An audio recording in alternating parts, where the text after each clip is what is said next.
Have you ever looked at a piece of art and just felt a strange chill? A feeling that there's more to it than just paint on a canvas?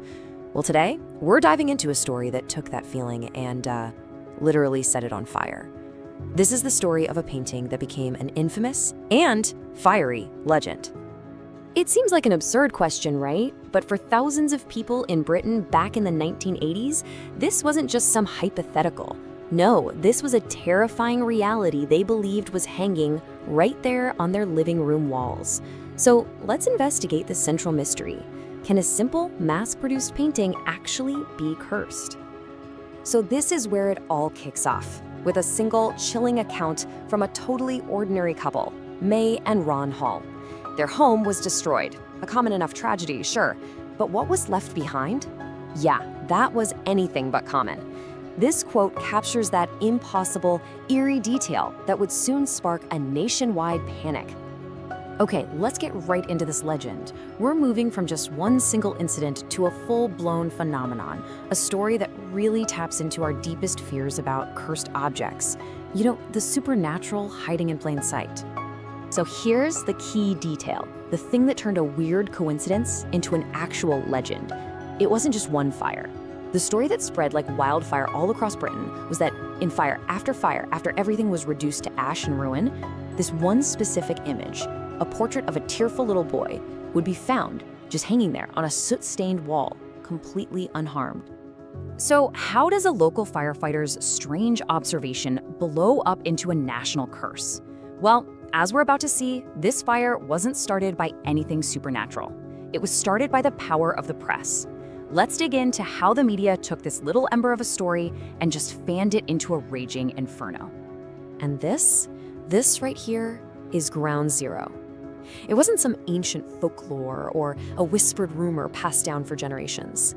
The entire crying boy panic can be traced back to a single article in a popular newspaper. One story buried on page 13 that was about to become one of the UK's biggest urban legends. Just like that. What this timeline shows is just how fast this all happened. It's astonishing.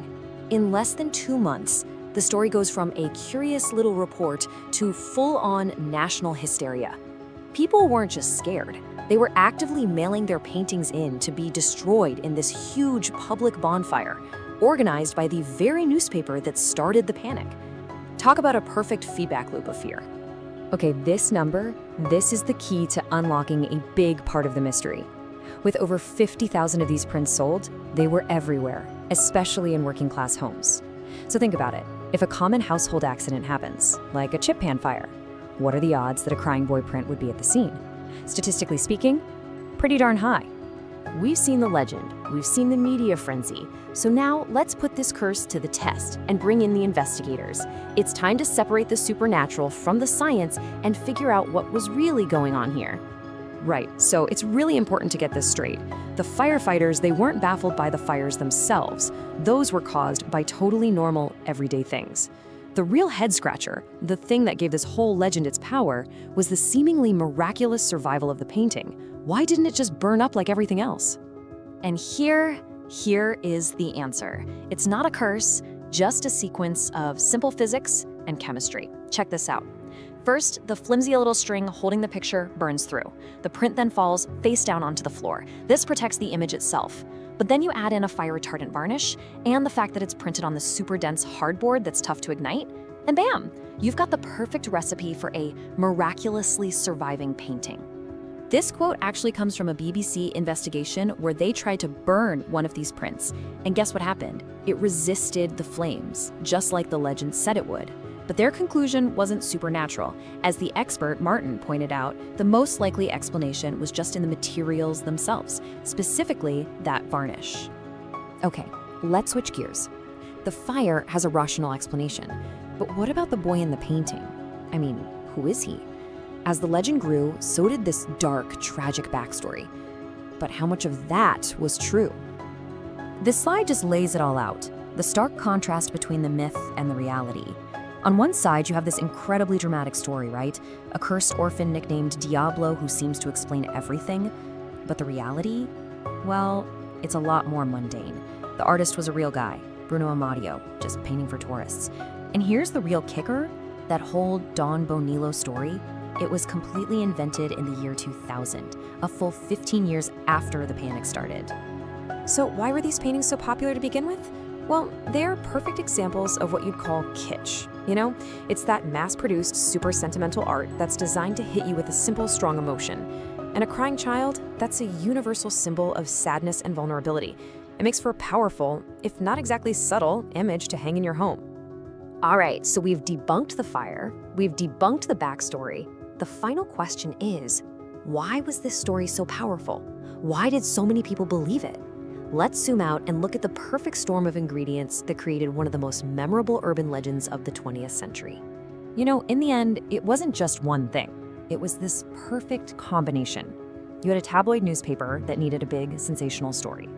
You had the sheer number of prints out there, which made coincidences basically inevitable.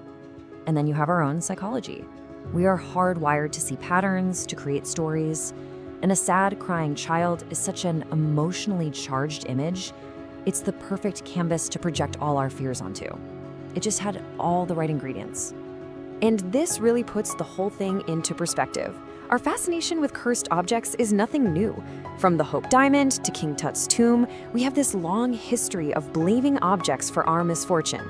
The crying boy is really just a modern, more domestic version of that very old tradition. You know, swapping an ancient tomb for a suburban living room.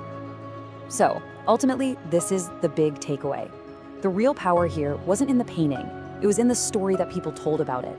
A good story, especially a scary one, can feel more powerful and more real than any scientific fact. It just shows you how easily our perception of reality can be bent by a really compelling narrative. And that leaves us with one final thought to chew on. The crying boy legend was a product of 1980s tabloid culture, but the tools for creating and spreading myths today are infinitely more powerful. It really makes you wonder, doesn't it? What stories are we all believing right now, and who's telling them?